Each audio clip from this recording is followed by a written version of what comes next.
अस्सलाम वालेकुम तमाम दोस्तों भाइयों को अल्लाह का लाख लाख शुक्र है कि हमारे जो फ्लैग का था पाकिस्तान तरीके इंसाफ का झंडा लहराओ हर घर में हर जगह पे। तो उस वाले से हमारे दो प्रोग्राम थे और कुछ देर पहले जो है वो सिक्योरिटी एहलकार जो है वो मुझे ले गए थे। अल्हम्दुलिल्लाह मैं बाइज़्ज़त तरीके से जो है वो घर आ गया हूँ।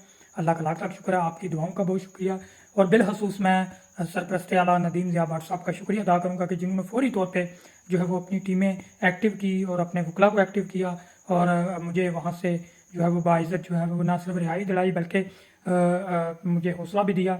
मैं शुक्रिया अदा करता हूँ सरपरस्त आला नदीम ज़िया भट्ट साहब का हल्का N63 से ओवरसीज़ पाकिस्तानी उनकी मोहब्बत का, खान साहब के साथ उनकी मोहब्बत का ये शुक्रिया अदा। देखें यही चीज़ है, और हम कब तक इनसे डरते रहेंगे। तो हमें चाहिए कि हम अपने आप को समझें कि हमारे अंदर की कैपेसिटी क्या चीज़ है, या हम इस मुल्क के लिए कितने अहम हैं और आप इस मुल्क के लिए कितने अहम हैं, और हमारे मुल्क में हकीकी आज़ादी कितनी अहम है, कितनी ज़रूरत है। तो बहुत शुक्रिया आप लोगों का, थैंक यू सो मच। मैं इंशाल्लाह आप लोगों के साथ जुड़ा रहूँगा। मैंने सोचा मैं अपने भाइयों के साथ जो है वो राब्ते में हूँ।